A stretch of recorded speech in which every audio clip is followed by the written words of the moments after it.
नमस्कार, GMD news की खास पेशकश लाइव टाइम में एक बार फिर आपका स्वागत है। मैं हूं अनुराग सक्सेना। जी हां, बात कर रहे हैं आज जिस विषय पर चर्चा करने की, वो बहुत ही अहम है, क्योंकि अभी तक जितने भी विषयों पर हमने चर्चा की वो कहीं ना कहीं सीधा जुड़े हैं और आपसे। और अब जिस विषय पर हम आज यहाँ चर्चा करेंगे वो है पूरे, अगर बात की जाए जिले की, पूरे कानपुर शहर की अगर बात की जाए, उससे जुड़ी हुई है, उसकी सुरक्षा व्यवस्था से जुड़ी हुई है।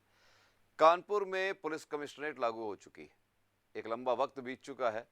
जिस तरीके से वादे और इरादे दिखाए गए थे कि कमिश्नरेट लागू होने के बाद सुरक्षा कड़ी रहेगी, कानून का एक तरह से यहाँ पर माहौल बना रहेगा, क्राइम रेट जो है, क्राइम ग्राफ जो है वो घटेगा, लोगों में सुरक्षा का एक देखा जाए जो एक फील है वो पैदा होगा, जो अपराधी हैं उन पर लगाम लगेगी, अपराध पे लगाम लगेगी, वो डरे सहमे नजर आएंगे, आत्मसमर्पण की कोशिश की जाएगी। बहुत सारे वादे इरादे किए गए थे, लेकिन अगर जमीनी स्तर पर देखा जाए, धरातल पर देखा जाए, तो क्या ऐसा हुआ है?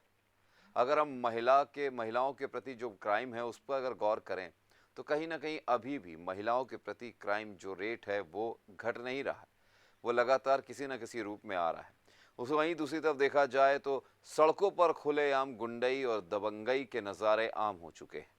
पुलिस थानों से चंद कदमों की दूरी पर क्राइम हो जाता है। पिकेट पर बैठे सिपाही हाथ मलते रहते हैं, उनके पिकेट पर बैठे रहने के बावजूद कहीं ना कहीं चैन स्नैचिंग और जैसी वारदातें हो जाती हैं। आखिरकार इन पर लगाम कब लगेगी, कैसे लगेगी, इसी पर हम आज चर्चा करेंगे। और यहाँ पर मेरे साथ स्टूडियो में आज इस चर्चा में हमारे साथ जुड़ रहे हैं हमारे सहयोगी क्राइम रिपोर्टर नितिन दीक्षित जी। नितिन, बहुत बहुत स्वागत है चर्चा में। जिस तरीके से नितिन बात की जा रही थी, जब रूप और रंग बदलेगा, पुलिस कमिश्नरेट लागू होगी और लागू होने के बाद सुरक्षा की बात की जा रही थी, कानून की बात की जा रही थी, बात यह की जा रही थी कि अब कानून का राज होगा, अब अपराधी डर के साए में जिएंगे। क्या आपको लग रहा है कि ऐसा कुछ हुआ है शहर में? अनुराग, अगर बात करी जाए कि अपराधी डर के साए में जिएंगे, तो ये सब लोग जानते हैं, ये आप भी जानते हैं, और ज़्यादातर पुलिस के जितने अधिकारी हैं वो भी इस बात को जानते हैं कि अपराधी डर के साए में नहीं जी रहे हैं। अगर बात करी जाए महिला अपराध की, तो महिला अपराध में कानपुर नगर के जितने भी थाने हैं उनमें एक महिला डेस्क बनाई गई। हम्म।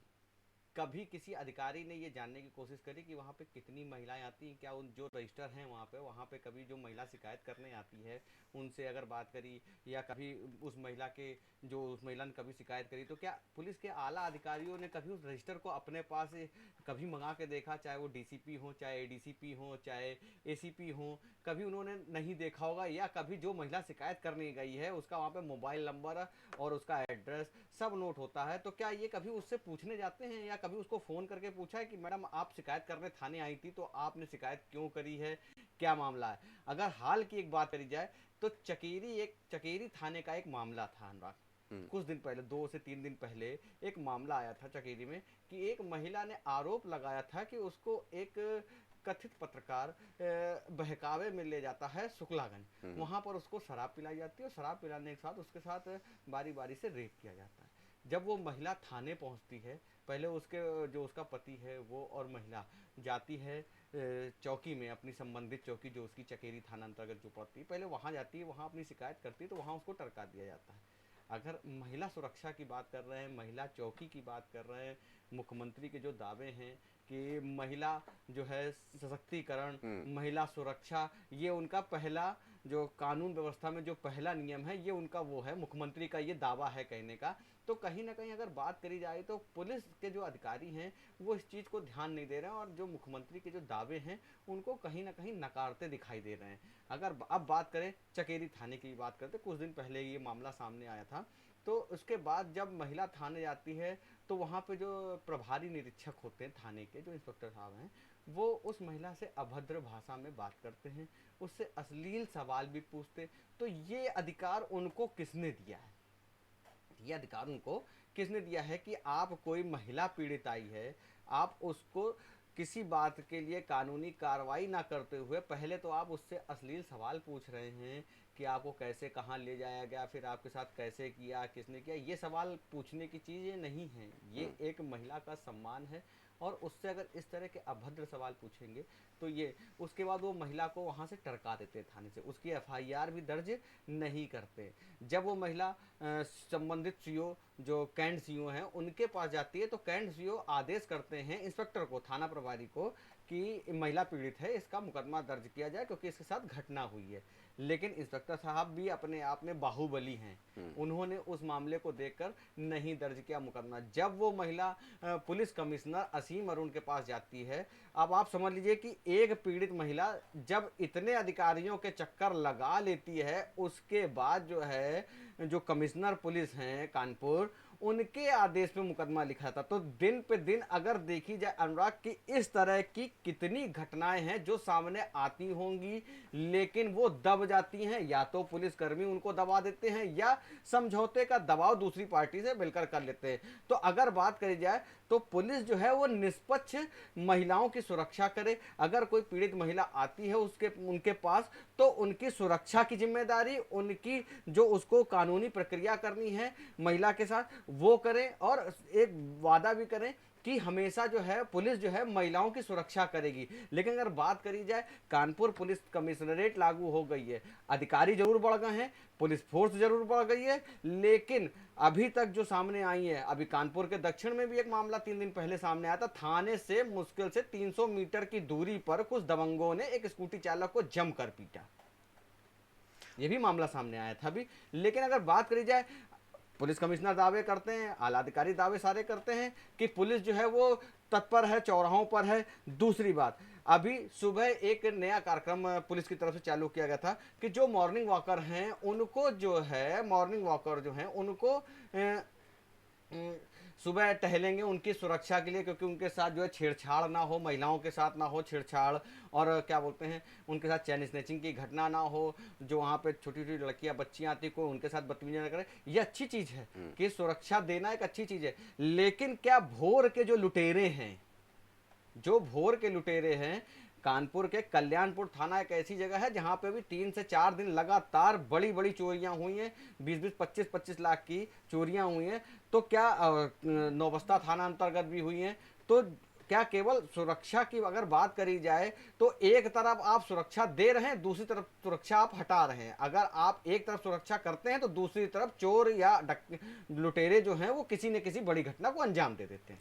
सबसे बड़ा सवाल जो है नितिन, आपकी जो जवाब आपने दिया है, जो बात आपने की, उसमें से ये निकल कर आता है कि उदासीनता जो है, जो कार्यप्रणाली है उसमें उदासीनता देखी जा रही है, या फिर यह यूं कहा जाए कि कलेवर चेंज हो गया है, रंग रूप चेंज हो गया है, पद और पदनाम चेंज हो गए, सब कुछ हो गया, लेकिन पुलिस वही है। फेरबदल कर दिए गए, थानों में एक्सचेंज कर दिया गया, लेकिन थानेदार जो हैं, जो पुलिस वाले हैं, कर्मी जो हैं, वो वही हैं।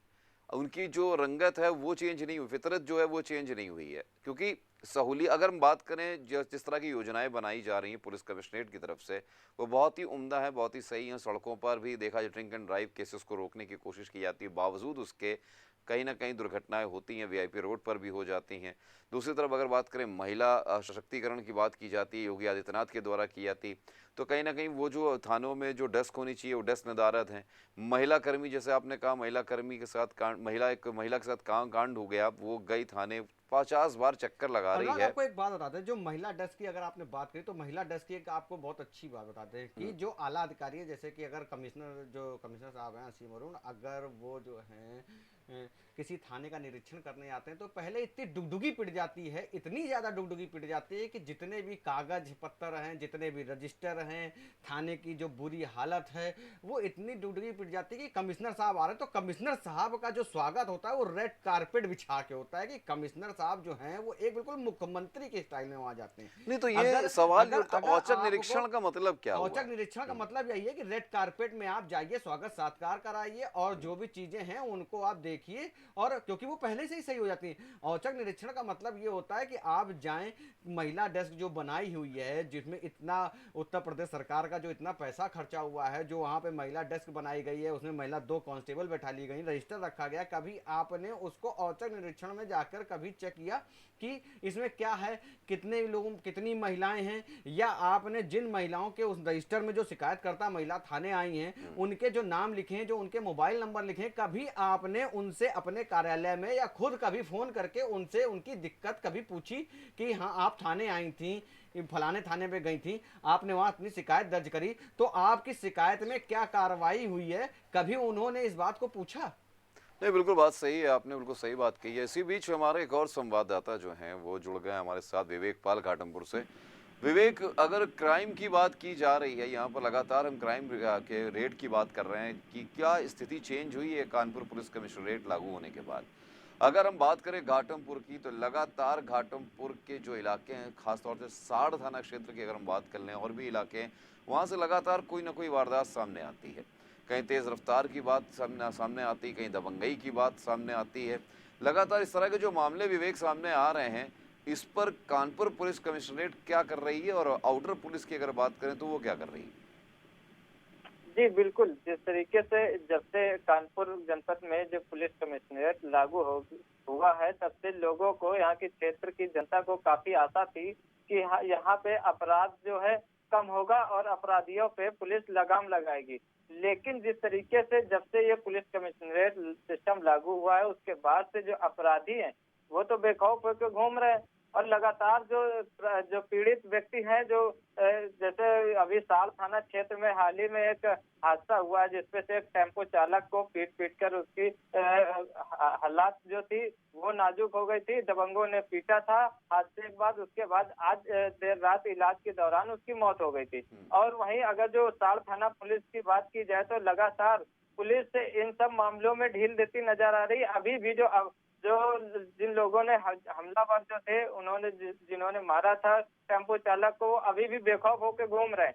वहीं अगर जो बात की जाए, अभी कुछ दिनों पहले एक साड़ थाना क्षेत्र में एक मामला सामने आया था। एक जो नाबालिग किशोरी थी, उसके साथ में जो एक घटना घटित हुई थी, और उसके बाद में जो अपराधी थे वो काफी बार ऐसी घटनाओं को अंजाम देने के बाद भी बेखौफ होकर घूमते हैं, और जो पुलिस सिस्टम है वो इन पे अपराधियों को लगाम नहीं लगा पाती है। शिकायत करते हैं, पीड़ित थाने पे आते हैं, लेकिन उनको निराश होकर वहीं से लौटना पड़ता है। कहीं ना कहीं अगर जो बात की जाए, यह आउटर वाले जो जितने भी थाने हैं यहाँ पे, तो पीड़ित शिकायत तो करते हैं, लेकिन उनकी जो शिकायत जो पत्र होता है वो कूड़ेदान में फेंक दिया जाता है। कहीं ना कहीं जिस तरीके से अगर जो इन अपराधियों पे पुलिस ये जो लगाम लगाए, इन अपराधियों पे कार्रवाई करे, तो ये जो अपराध की श्रेणियां हैं ये कम हो जाएंगी। जी बिल्कुल सही बात कही है। जी नितिन। विवेक ने भी एक बात बोली कि जो आउटर के जो थाने हैं, इसके जो एसपी हैं वो अष्टभुजा प्रसाद हैं। अष्टभुजा प्रसाद का एक नेचर भी ऐसा है। मैं आपको बता दूं कि अभी कुछ दिन पहले, करीब 15 से 20 दिन पहले एक मामला सामने आया था, जिसमें आउटर के ही एक थाना था महाराजपुर में करीब एक ही घर की एक माँ की 2 बेटियां जो नाबालिग थी, वो दोनों जो हैं वो गायब हो गई थी। तो वो पीड़ित जो है वो अपने आउटर एसपी के पास शिकायत करने जाती हैं। तो एक आउटर एसपी की तरफ से एक बयान आता है, क्योंकि उस वक्त मैं वहां पे मौजूद था, कि जाइए आपकी लड़की 8 दिन बाद वापस आ जाएगी।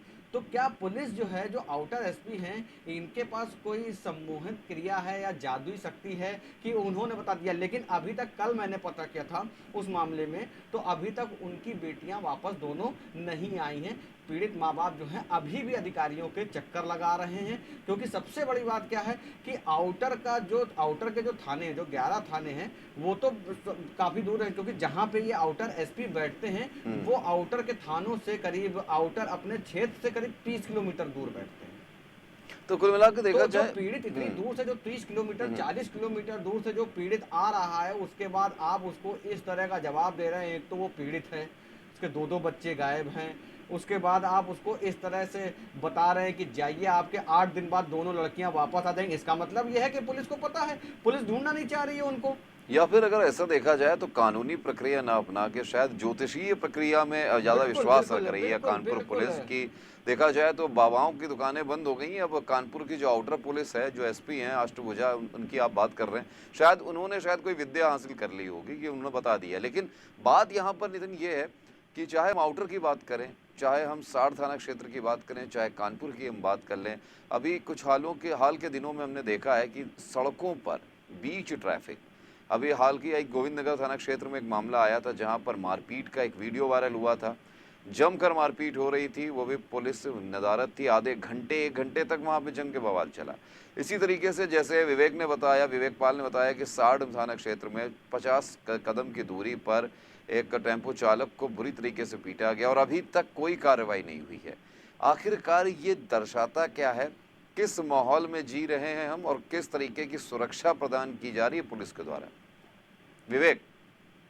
जी बिल्कुल, जिस तरीके से यहाँ पे बात की जाए तो साड़ थाना ही नहीं और भी जो यहाँ घाटमपुर क्षेत्र के जो थाने हैं, अब सजेती थाना की हाल ही में बात की जाए तो अभी 2 दिन पूर्व एक महिला के साथ में उसके घर से निकालकर उसके साथ में नशेबाज गांव के ही दबंगों ने, जिनके ऊपर पहले से ही कई सारे मुकदमे दर्ज है, उन दबंगों ने महिला को घर से निकालकर घसीट कर उसके साथ में मारपीट की थी, उसके कपड़े भी फाड़े थे। लेकिन सजेती थाना भी इस मामले में पीछे नहीं रह रहा है कि जिस तरीके से जो पीड़ित युवक आते हैं और पीड़ित जो महिलाएं आती हैं, इनके लिए स्पेशल डेस्क बनाई गई थी, उस पर महिलाएं शिकायत करती हैं। लेकिन कहीं ना कहीं जो महिलाओं के ऊपर ये जो अत्याचार, ये जो अपराध बढ़ रहा है, इस पे पुलिस बिल्कुल भी नहीं नजर नहीं रख रही, बिल्कुल भी इन अपराधियों पे पुलिस लगाम नहीं लगा रही, ना तो पुलिस किसी भी प्रकार की कोई कार्रवाई कर रही, जिसको लेकर के महिला ने वरिष्ठ पुलिस अधीक्षक कानपुर से अफसर से यहाँ पे शिकायत भी की थी, क्षेत्राधिकारी से भी महिला ने शिकायत की। लेकिन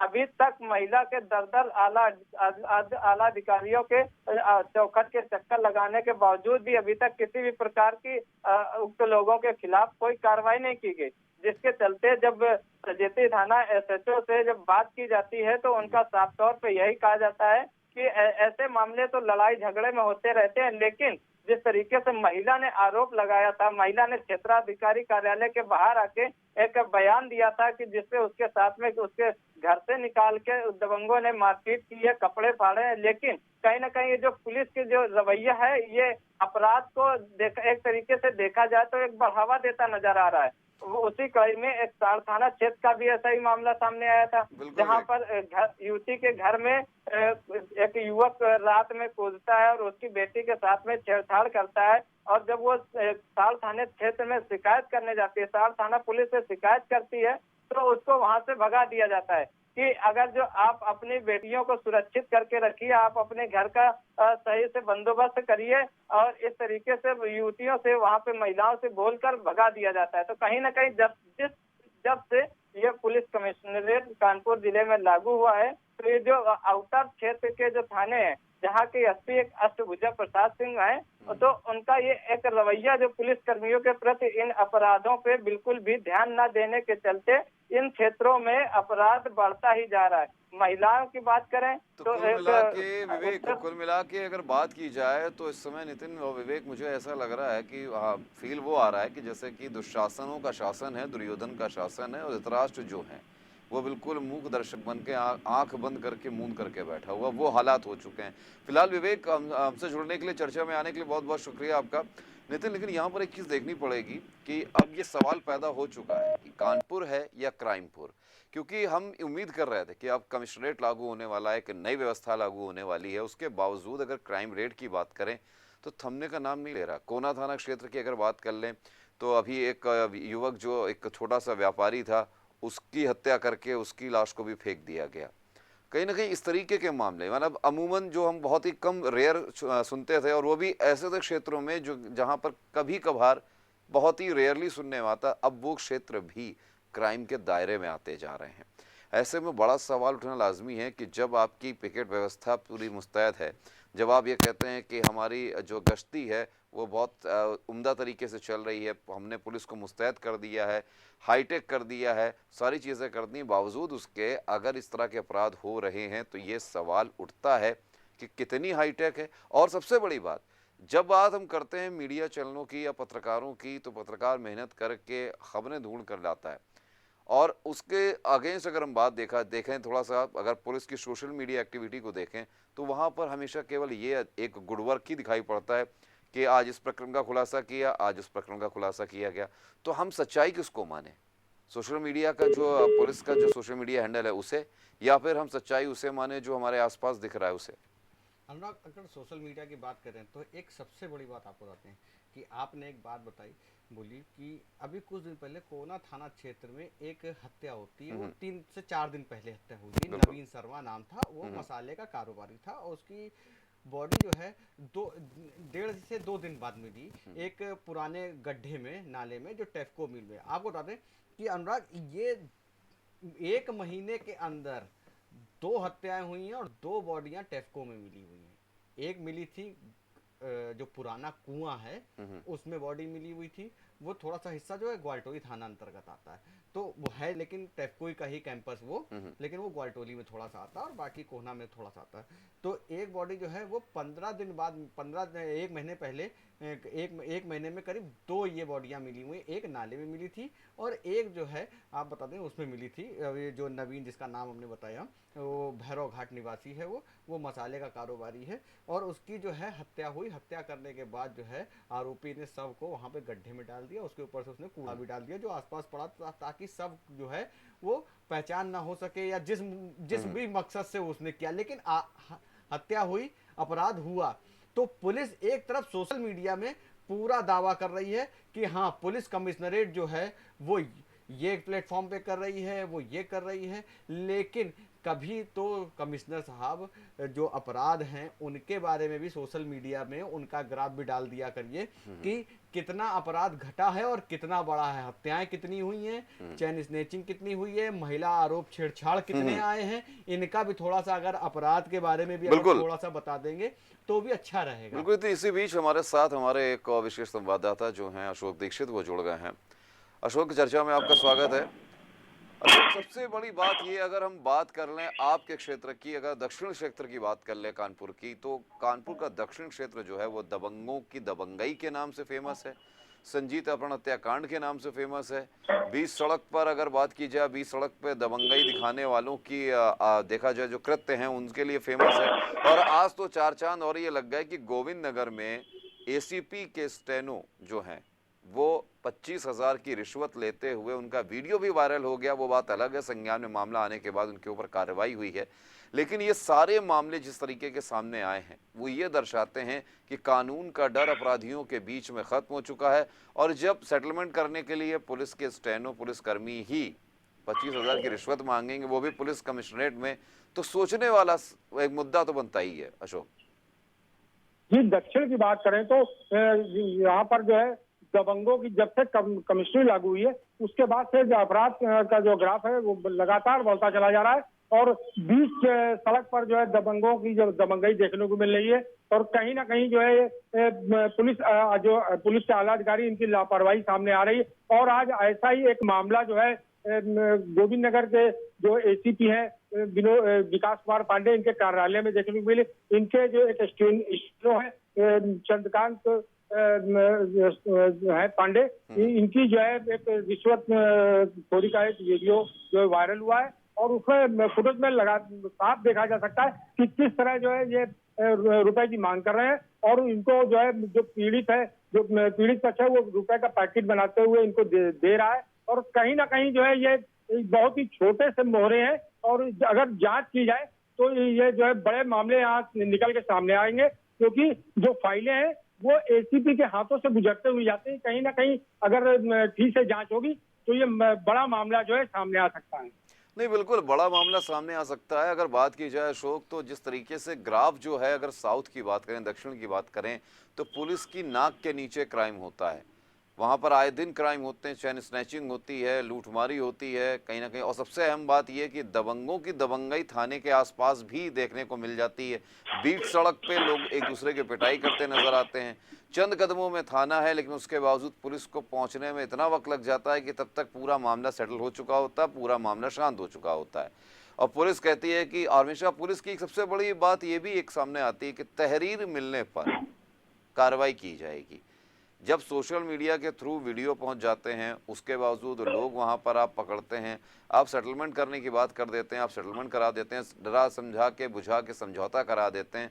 तो भाई साहब, सबसे बड़ा सवाल तो अशोक जी ये भी उठता है ना कि अगर आप सेटलमेंट ही कराते रहेंगे तो क्राइम का डर, यानी देखा जाए कानून का डर कहाँ रहा क्रिमिनल्स के अंदर, कि वो तो जानते हैं कि थोड़ी देर में क्राइम कर लीजिए, थोड़ी देर बाद सेटलमेंट तो हो ही जाएगा। दक्षिण की बात करें तो यहाँ पर जो है जो अपराधी हैं इनके हौसले पूरी तरह बुलंद है और कहीं ना कहीं ये पुलिस की जो है लापरवाही अगर होती हुई दिखाई दे रही है, क्योंकि पुलिस जो है पकड़ने के बाद या तो मोटी रकम लेकर इनको छोड़ देती है या फिर जो है दबंग जो है जिनकी पिटाई करते हैं जो पीड़ित है उनके साथ समझौते का दबाव बनाती है। और लगातार जो है दबाव बनाने के बाद जब पीड़ित पक्ष परेशान हो जाता है तो उसके बाद वो जो समझौते को लेकर जो राजी हो जाता है और पुलिस समझौता करा दी थी, जिससे ये दबंग है, इनके हौसले बड़े पूरी तरह बुलंद है। और कहीं ना कहीं देखने वाली बात होगी दक्षिण में कि इस तरह की अगर इसी तरह चलता रहा तो जो दबंग है इनके हौसले पूरी तरह बुलंद हो जाएंगे और अपराध का ग्राफ जो है बिल्कुल हाई लेवल पे चला जाएगा और कहीं ना कहीं पुलिस इसको रोकने में कामयाब होती दिख रही है। नहीं, बिल्कुल सही बात है नितिन। अगर बात की जाए क्राइम रेट की, क्राइम ग्राफ की, अगर जिस तरीके से अशोक बता रहे हैं कि पुलिस की जो उदासीनता या फिर देखिए जो सेटलमेंट करने की एक रिवायत है, एक जो चलती चली आ रही रिवाज जो चलता चला आ रहा, वो सबसे बड़ा एक मुसीबत है क्राइम को बढ़ाने के लिए, एक सबसे बड़ा एक उदाहरण है। ये जो एक रिवाज है ये कब खत्म होगा नितिन? सबसे बड़ी बात यह है कि या तो आप पुलिस स्टेशन बंद करके आप समझौता केंद्र खोल दीजिए, या फिर आप कानून का डर बैठाइए अपराधी के बीच अंदर की अगर आप अपराध करेंगे तो कोई समझौता नहीं होगा। अगर आपके खिलाफ तहरीर मिलेगी, आप पाए जाते हैं क्राइम करते हुए, तो सिर्फ और सिर्फ एक्शन होगा। देखिए अनुराग, आपको एक बात बताते हैं कि पहले जब कमिश्नरी लागू नहीं हुई थी तो पहले यहाँ पे एसटेन हुआ करते थे, थानों में एसटेन हुआ करते थे। उन एसटेन का काम था कि वो एसटेन इसलिए बनाए गए थे कि जो छोटे विवाद होते थे उनको थाने तक ना आके, या थाने में अगर आ जाते हैं तो उनको वहाँ पे समझौता करा दिया जाए छोटे विवादों को लेकर। लेकिन इस तरह से एसटेन को नहीं आंका गया था कि वही एसटेन जो हैं वो कमाऊ पूत बन जाएंगे पुलिस के। आज वही एसटेन हैं, पहले तो सब भ्रांत नागरिकों को एसटेन बनाया जाता था, लेकिन एसटेन शायद खत्म कर दी गई। उसके बाद क्या हुआ, वो एसटेन जो है वो परमानेंट जो है दामाद बन गए थानेदारों के। नहीं, एक सवाल ये भी उठता है कि एसटेन जब बनता है तो एसटेन के बारे में पहले ही आपने जो सवाल किया, बहुत बढ़िया सवाल किया, इस समय पूछने वाला था कि संभ्रांत लोगों को, समाज के जो समाज सेवी या पढ़े लिखे संभ्रांत लोग होते थे उनको लिया जाता था। अमूमन मैंने भी देखा है कि ऐसे ऐसे लोग हैं जिनको आपने एसटेन टीम में शामिल किया जो कहीं ना कहीं किसी पॉलिटिकल पार्टी से जुड़े हुए हैं। अनुराग, सबसे बड़ी बात यह है कि जो एसटेन है उनकी लिस्ट निकालें, उनके अगर अपराध के उनके अगर मुकदमे देखे जाएंगे तो वो सबसे बड़े अपराधी, उनके खिलाफ जो है हर थानों में मुकदमे दर्ज होंगे। वो कमाऊ पूत हैं पुलिस के लिए। वो इंस्पेक्टर या थाना प्रभारी नहीं चाहते, चौकी इंचार्ज नहीं चाहता, कोई पुलिसकर्मी नहीं चाहता है कि वो एसटेन कहीं और जाए, क्योंकि अगर कोई अधिकारी ऊपर से कार्रवाई करता है तो वो उसको जबरदस्ती बना लेते हैं जो थाना प्रभारी या चौकी इंचार्ज हैं। बिल्कुल अशोक, वो उनको परमानेंट जो है मोटी रकम या मोटे समझौते के लिए मोटी रकम दिलाते हैं। सबसे ज्यादा समझौते, अगर अशोक ने भी बात करी, अशोक जी ने भी बात करी है कि जो समझौते हैं पुलिस कराती, पुलिस को समझौता कराने में पैसा मिलता है, मुकदमा लिखाने में पैसा नहीं मिलता है। सबसे बड़ी बात तो ये है। अशोक, सबसे बड़ा सवाल एक आपसे पूछना चाहूंगा कि जो ट्रैफिक पुलिस है उसकी जिम्मेदारी बनती है सिर्फ यातायात को संभालने की नहीं। अगर सड़क पर किसी तरीके की अभद्रता हो रही है, बीच सड़क पर यातायात बाधित हो रहा है, वो सिर्फ इस वजह से कि लोग दबंगई कर रहे हैं, उस पर ट्रैफिक पुलिस की जिम्मेदारी बनती है कि नहीं? या फिर अवैध वसूली करके सिर्फ ट्रकों को आवाजाही का रास्ता दे देना जिसकी वजह से एक्सीडेंट हो, क्या इसके लिए ट्रैफिक पुलिस बनी है? तो पुलिस केवल जो है, ट्रैफिक पुलिस जो है केवल जो है चौराहों पर वसूली के लिए जो है लगाई गई है। आप में साफ तौर पर देखा जा सकता है कि किस तरह जो है पुलिस, जो ट्रैफिक पुलिस है वो चौराहों पर वसूली किया करती है, लेकिन जहां कहीं भी जो है लड़ाई झगड़ा या और दबंगई सामने आती है वो किनारे में जाके हट जाते हैं पुलिस वाले, जबकि उनको जो है वहां पर जो दबंग है उनको रोकना चाहिए और उनको पकड़कर जो है पुलिस जो वहाँ पास से क्षेत्रीय थाना उनके हवाले करना चाहिए। लेकिन देखने वाली बात होगी कि नो एंट्री में ही ट्रक चले जाते हैं और रिश्वत लेने के बाद वो ट्रकों को एंट्री दे देते हैं, उसके बाद एक्सीडेंट हो जाते हैं और एक्सीडेंट में जो है जो बेकसूर लोग हैं उन लोगों की मौत हो जाती है और मौत के बाद जब परिजन मुआवजे के लिए हंगामा करते हैं। बिल्कुल अशोक, बिल्कुल सही कहा आपने। फिलहाल हमसे जुड़ने के लिए, चर्चा में आने के लिए बहुत बहुत शुक्रिया अशोक आपका। तो नितिन, कुल मिला के देखा जाए तो जिस तरीके के हालात हैं वो हालात ये साबित करते हैं कि अब स्थिति जो है वो उतनी अच्छी नहीं है, उतनी बेहतर नहीं जितनी हम उम्मीद कर रहे थे कि कमिश्नरेट लागू होने के बाद हो सकती, क्योंकि माना कि क्राइम बहुत कम हुआ है लेकिन क्राइम अभी भी कंट्रोल नहीं हुआ है, क्राइम अभी भी है। और जिस तरीके से दबंगई के मामले सामने आते हैं, जिस तरीके से देखा जाए थानों में लोग जाते हैं तो परेशान होकर किस तरफ जाएं, किस अधिकारी से मिलें और कैसे अपनी आवाज़ वहां तक पहुंचाएं जहां से उनको आराम मिल सके, उनको कानून के शरण मिल सके और उनको सहूलियत मिल सके। क्योंकि हर बार हर आदमी वो रास्ता नहीं जानता है। जो पढ़ा लिखा आदमी तो जान सकता है, एक गरीब आदमी जिसको कम पढ़ा लिखा है उसको नहीं मालूम कि किस अधिकारी से मिलना है, या कमिश्नर ऑफ कानपुर के पास यानी असीम अरुण जी के पास नहीं पहुंच पाता है। ऐसे में असीम अरुण जी के द्वारा जो नीचे लोग बनाए गए, अधिकारी बनाए गए, क्या उनकी जिम्मेदारी नहीं बनती कि उनको देखना चाहिए? अगर कानपुर को आप क्राइमपुर नहीं बनाना चाहते तो इस ओर ध्यान देने की मेरे हिसाब से बहुत ज़रूरत है। अनुराग, आपको एक छोटी सी बात बीच में आपको रोक रहा हूँ, एक बात बता जी। दूं कि जितने भी 2 नंबर के काम हैं, जितने भी अवैध काम हैं, वो सब चलते रहते हैं, लेकिन जो लोकल थाना है उसको नहीं पता चलता है। क्राइम ब्रांच की टीम जो है वहां जाकर छापा मारती है। आप अगर सोचने वाली बात है, अगर आप इस बात को अगर सोचें कि जो लोकल का थाना है, जिस थाने अंतर्गत नकली सामान बन रहा है, डुप्लीकेट सामान बन रहा है या चोरी का कोई काम हो रहा है, ठीक है, लोकल थाने को नहीं मालूम है, लेकिन जो कमिश्नरेट की जो क्राइम ब्रांच की टीम है वो जाके छापा मारती है और आरोपियों को पकड़ती है, लेकिन लोकल थाना उससे नदारद है। लोकल थाने को इसका मतलब क्या है? हाँ, ये आप खुद नहीं, इसका मतलब यही है कि साठगांठ है। और इसका मैं आपको खुद भी एक उदाहरण दे सकता हूँ कि मैंने खुद भी अपनी आंखों से देखा है।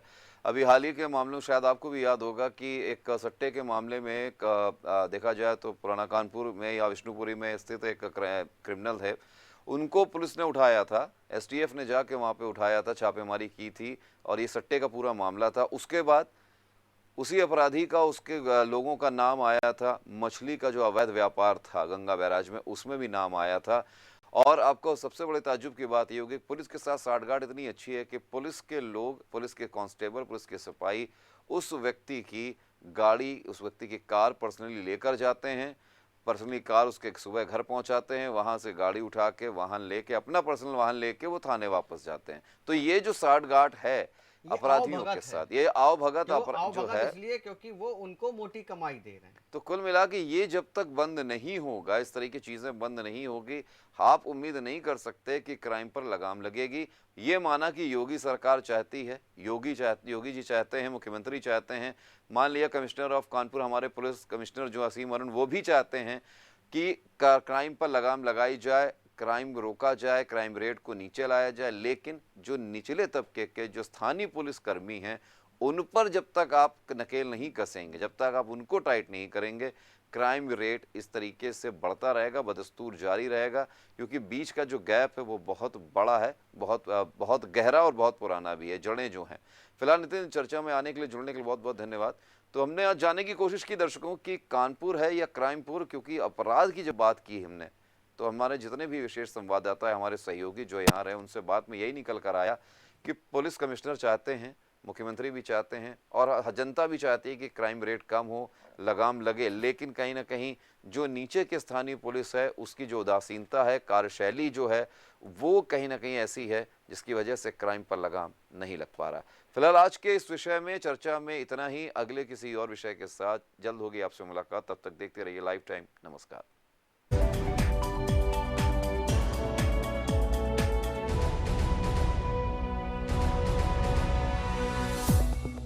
सुपर स्पेशलिटी हॉस्पिटल, दक्षिण कानपुर का एकमात्र सुपर स्पेशलिटी